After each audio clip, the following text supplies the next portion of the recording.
the conversation I had yesterday was, why don't I just not go back to client work at the end of this?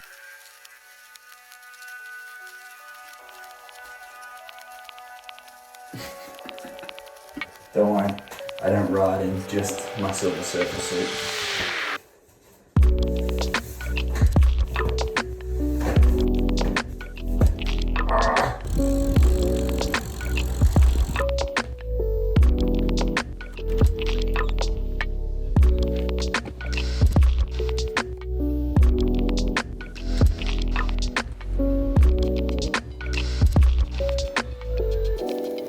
No, Tom, you haven't gone that crazy in isolation yet. Just get what you need. You don't need to go and bleach your hair.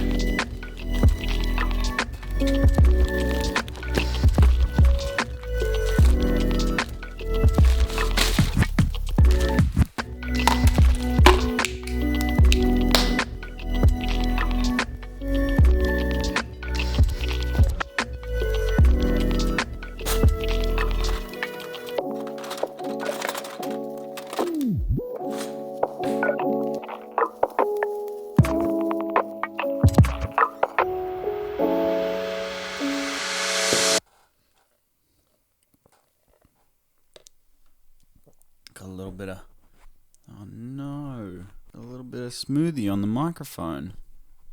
Damn it. Fuck. Can you put these in the wash? Does anyone know? Can you guys comment down below if you can put these in the wash?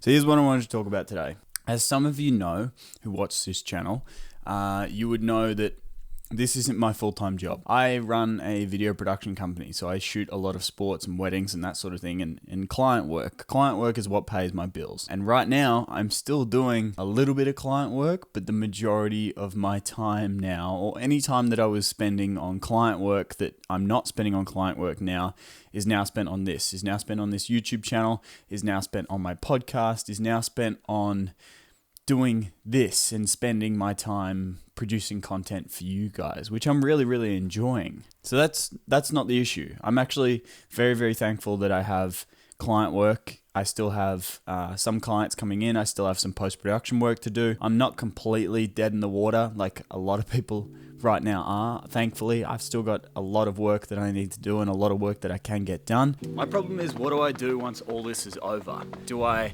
go back to doing client work once it all ramps up again, or do I stick to doing this in the hope that it'll work out? Pressure makes diamonds. In the case of my story, when I first started client work, I landed back in Australia from living in Canada for 6 months or 5 months. And my entire plan was I either have to go and get a job or I have to start making money. I had $0 to my name or a tiny little bit of a savings to get me by. And I had to start. I had to start doing, and I had to make money, and I had to make money real quick because it was either that or I had to go and get a job. And I really didn't want to go and get a job. So that pressure, for me at least, meant that I worked fucking hard. I began working like crazy. Every client opportunity I had, I said yes to, and yes, it resulted in a few stories that I'll probably share one day on like a bad client story, but video. But what it did for me was it meant that I had to start and I had to work and I had to make money. For some people it might not work, but for me that worked really, really well. That pressure resulted in me starting my career as a freelancer. So yesterday I was having a conversation with a friend of mine, and we spoke about what I was doing at the moment, because we haven't caught up since all of this sort of went down. We went on a walk together. We socially distanced ourselves by 1.5 meters. We went on a walk together and we discussed what I was doing and what I have been doing and how I've been coping with it all. And I talked about how I'm actually doing okay because I'm able to fill the time that I would be doing freelance work with you guys. I'm able to fill it with videos. I'm able to fill it with Instagram content. I'm able to fill it with my podcast or just doing things to progress. Can you shut the fuck up? I'm trying to talk here. So I'm able to fill that time with other things, and it's led me to a bit of a weird position because, as expected, my freelance stuff is slowing down.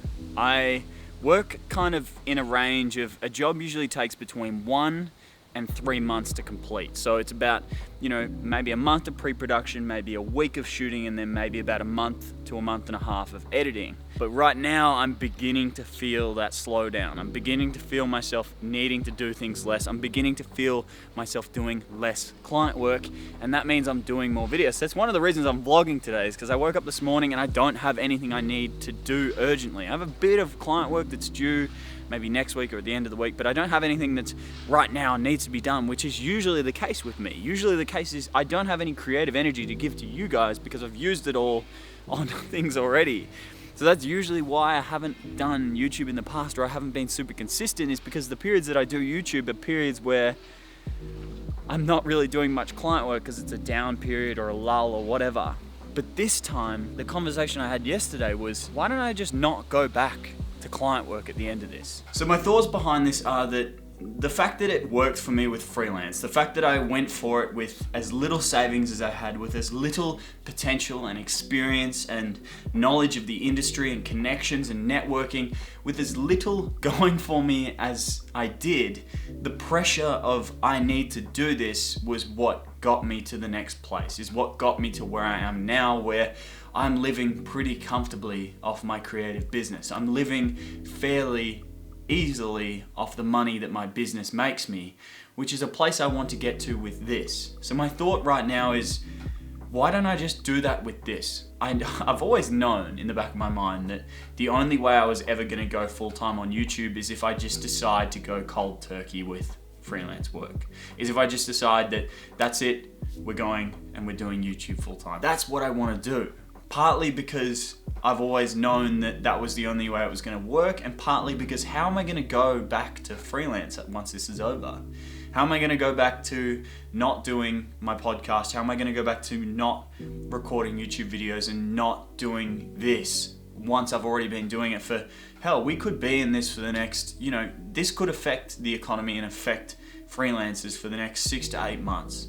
So if I commit 6 to 8 months to this, what's to say that I won't be capable of going full-time at the end of it? And even if I'm not capable, what's to say that I'm going to have the motivation to go back to freelance after this? As much as I love freelance work, and I do love freelance work, I promise you I do.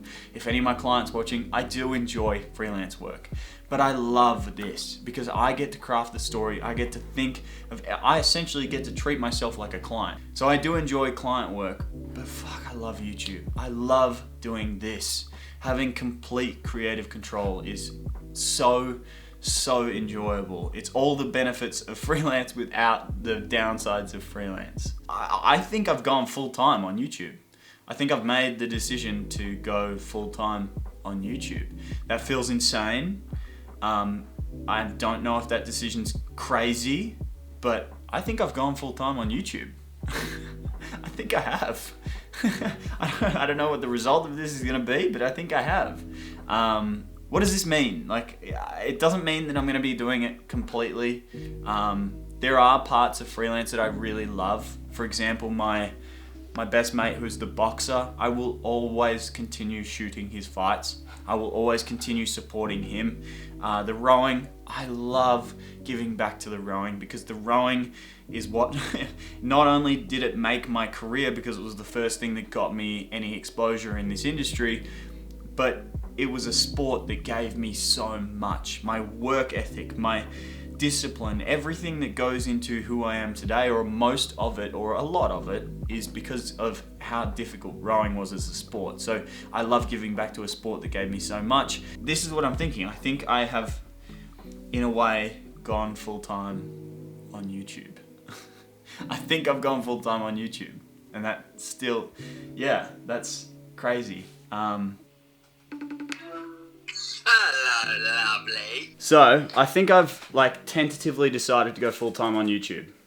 Really? Yeah. Hell yeah. I think I've decided. I was saying in this vlog, with freelance, I just sort of dove in head first, and that was the decision. Pressure makes diamonds, and I sort of had no savings, no direction, no experience, no nothing. I just had to make it work, or I had to get a job. Yeah. So, I'm thinking, with everything going on at the moment, I'm not doing any freelance work anyway. Why don't I just decide now that I'm a full-time creative, full-time online business owner? Yeah. and just go for it and just not go back to freelance. Dude, 100%. You know what? But for now, like, I think what the best thing to do with this situation is, because you've been used to doing freelance, that's good to have that just in case. And I'm all for like just having no plan Bs, but I think your mindset's really good in being like, yes, all right, I'm done with freelance. I'm going to go straight into it. And when you say you're going to go straight into it, actually just like commit fully to it. But just know that like worst comes to worst, you still have clients. Yeah, well, that's the thing is like worst comes to worst, I still work for myself. I still have clients. I still run my own day. Like I'm still a creative. Worst comes to worst. But yeah, I think I've decided that for now, until like, because this is the reality of the situation is that this could be the next 6 to 8 months. So why not use the next 6 to 8 months to just decide that I'm a YouTuber, decide that I'm a full-time creative, and go for it. Just go all out. You're gonna make content. You're gonna do what you want to do, and just go head first into it. Do what scares you, bro.